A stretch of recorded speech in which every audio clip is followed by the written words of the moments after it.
এরপর প্রশ্ন হলো, আমার স্বামী মারা গেছেন, ব্যাংকে ওনার রেখে যাওয়া টাকা দিয়ে আমি হজ করতে চাচ্ছি, ছেলের দাবি সে বিদেশ যাবে, আমার অবস্থায় করণীয় কি? আপনার স্বামীর মৃত্যুর পর তার যে রেখে যাওয়া টাকা আছে, এই টাকা ওয়ারিসদের মধ্যে বন্টন হবে। আপনার ভাগে যেটা পাবেন সেটা পাওয়ার পর আপনি যদি হজে যেতে চান তাহলে আপনি হজে যেতে পারবেন। আর যদি আপনার ভাগে যা আসে সেটা দিয়ে হজে যাওয়ার মতো টাকা না হয়, তাহলে আপনি আপনার মৃত স্বামীর টাকা থেকে হজ করলে সেটা জায়েজ হবে না। কারণ হলো সেখানে অন্য ওয়ারিসদেরও ভাগ আছে। সো আপনার ছেলে যতটুকু পাবে, অন্যান্য ওয়ারিস থাকলে তারা যতটুকু পাবে, আপনি যতটুকু পাবেন, প্রত্যেককে যার যারটা দিয়ে দিতে হবে। এরপর যার যেটা খুশি সে সেটা করবেন। বিধায় ছেলে সব নিয়ে বিদেশে চলে যাবে অথবা আপনি সব দিয়ে হজ করবেন, কোনোটি কিন্তু করা যায় হবে না। বরং কে কতটুকু পাবেন সেটি আহ, আপনার নিজেদের মধ্যে সুরাহা করতে হবে, কারণ হাদিসের আলোকে যে বন্টন নীতি রয়েছে তার আলোকে, তারপর আপনারা সেটা যার যার খেয়াল খুশি মতো বা প্রয়োজন মতো ব্যয় করতে পারবেন। এরপর আমাদের ইউটিউব চ্যানেল থেকে একটি প্রশ্ন আমরা নিচ্ছি।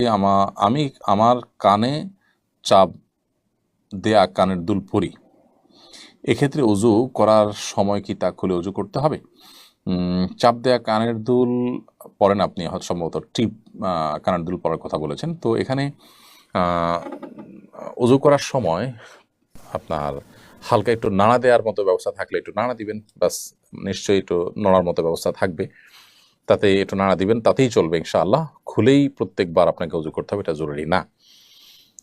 আর যদি এত টাইট থাকে যে আসলে সেটা কোনোভাবে মুভ হয় না, ফিক্স হয়ে থাকে, তাহলে সেক্ষেত্রে আপনার এ ধরনের গহনা খুলে তারপরে অজু করতে হবে।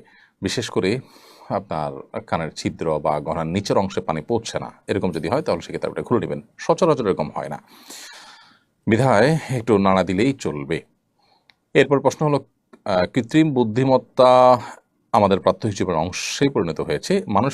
মানুষ হিসাব কিতাব, কোডিং পদ্ধতি রচনার মতো জটিল কাজও কৃত্রিম বুদ্ধিমত্তার সাহায্যে করছে। আমার জিজ্ঞাসা হলো, কৃত্রিম বুদ্ধিমত্তার সাহায্যে কোনো মাসআলা জেনে সে মোতাবেক আমল করা যাবে কিনা?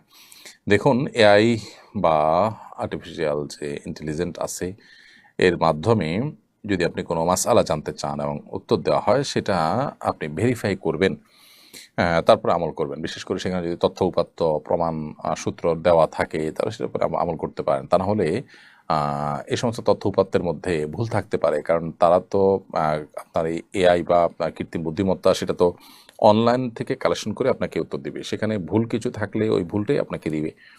ভালো মন্দ সঠিক বেঠিক দুইটাই থাকতে পারে। এজন্য শরীয়তের মতো গুরুত্বপূর্ণ বিষয়, মাসালার মতো গুরুত্বপূর্ণ বিষয় সেখান থেকে নিচ্ছেন, সে যেখান থেকে কালেক্ট করে দিচ্ছে সেটা সঠিক কিনা এটা ভেরিফাই করা দরকার। অথবা সেখানে যে তথ্যপত্র পাচ্ছেন সেটা আপনার যদি থাকে, তথ্যসূত্র সহকারে উল্লেখ থাকে যেটার উপর আস্থা রাখা যায়, তাহলে সেটা আপনি করতে পারেন।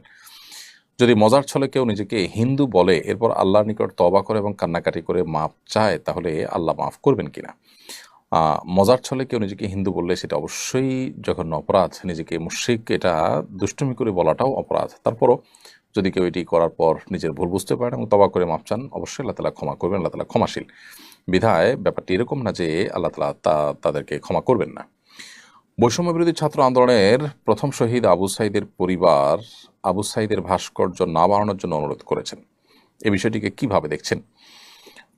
দেখুন, বৈষম্য বিরোধী ছাত্র আন্দোলনে যিনি মারা গেছেন আবু সাঈদ, আল্লাহ তাআলা তাকে শাহাদাতের মর্যাদা দান করুন। তার পরিবারের একটা চিঠি আমিও দেখেছি যে তার বাবা সেটি লিখে অনুরোধ করেছেন। অনেকেই তাকে স্মরণীয় করে রাখবার জন্য তার ভাস্কর্য নির্মাণ করতে চেয়েছেন, তার প্রতি ভালোবাসা প্রকাশ করতে গিয়ে। তার বাবা বলেছেন সে ব্যক্তিগতভাবে ধার্মিক মানুষ ছিল। আমরা তার ফেসবুক স্ট্যাটাসগুলো দেখেছি যে সে পরিষ্কার একজন ধার্মিক মানুষ ছিলেন এবং বাবা মা ধার্মিক, যার কারণে তারা এটি না করার অনুরোধ করেছেন। এখানে আমাদের জন্য অনেক বড় একটি শিক্ষা রয়েছে। আমি এটাকে খুব পজিটিভ এবং ভালো একটা উদ্যোগ দেখতে পাচ্ছি। মানুষকে স্মরণীয় করে রাখার জন্য আসলে ভাস্কর্যের কোনো প্রয়োজন নেই। মুহাম্মদ সাল্লাল্লাহু আলাইহি সাল্লাম পৃথিবীতে সবচেয়ে স্মরণীয় বরণীয়, তার কোনো ভাস্কর্য পৃথিবীতে নেই।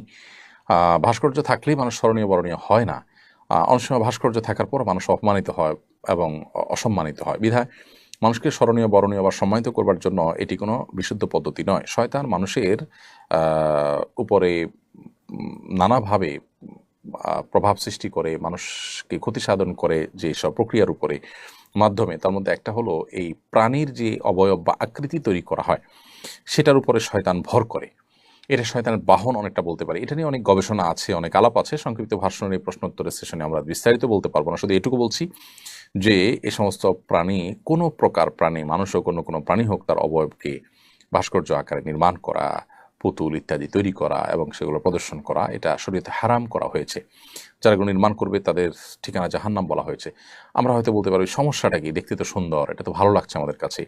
দেখুন, আমাদের বর্তমান যুগে যে টেকনোলজি আছে, আজ থেকে 100 বছর আগে পৃথিবীতে যারা এসেছেন তারা এই টেকনোলজি সম্পর্কে জানেন না। আমাদের এই টেকনোলজির বিষয় যদি তাদেরকে বলা হতো, তাদের কাছে হাস্যকর মনে হতো যে কীভাবে সম্ভব, এই জায়গায় টিপ দিবেন আর জায়গায় লাইট জ্বলবে, ফ্যান চলবে, কীভাবে সম্ভব যে ভয়েস কমান্ড দিবেন আর একটা কাজ হয়ে যাবে। আমাদের কাছে এরকম হাস্যকর, তাদের কাছে এরকম হাস্যকর মনে হবে যারা এই টেকনোলজি সম্পর্কে জানতেন না। ঠিক একইভাবে আল্লাহ রাব্বুল আলামিন মহান সৃষ্টিকর্তা, তার যে টেকনোলজি, কেন তিনি এই ভাস্কর্য, এগুলো প্রাণীর ভাস্কর্য তৈরি করতে আমাদেরকে নিষেধ করেছেন, সেগুলোতে ক্ষতিকর দিক কী, সেটা আমাদের টেকনোলজি, আমাদের ইয়েতে রাডারে ধরা পড়বে না বা আমাদের বোঝা হয়তো আসলো না। কিন্তু আল্লাহ রাব্বুল আলামিন, যিনি হাকিম, যিনি আলিম, তিনি সব কিছু জানেন, যিনি আমাদের মহান সৃষ্টিকর্তা, তিনি যেটা নিষেধ করেছেন এর ভিতরে আমাদের প্রভূত কল্যাণ রয়েছে এটাকে মেনে চলার মধ্যে। বিধায় এটাকে আমরা মেনে চলবো। আবু সাঈদের বাবা, আমি বলি, একটা সুন্দর দৃষ্টান্ত স্থাপন করেছেন। তার সন্তানের প্রতি যে ভালোবাসা দেশে মানুষের রয়েছে, অন্তরে যে স্থান তিনি করেছেন, আমার মনে হয় এটা তার পরিবারের জন্য যথেষ্ট। সে সাথে এখান থেকে আরেকটা বিষয় আমরা জানলাম যে এই বৈষম্যবিরোধী ছাত্র আন্দোলনে এদেশের ধার্মিক মানুষদের অংশগ্রহণই ছিল সবচেয়ে বেশি। সো এই আন্দোলনের ফসল হিসাবে যারা আসছেন ক্ষমতায়, তারা যেন এদেশের মানুষের চিন্তা চেতনা, মানুষের বিশ্বাস, এগুলোর প্রতি তারা শ্রদ্ধাশীল যেন থাকেন, সেটি তাদেরকে সতর্ক থাকতে হবে।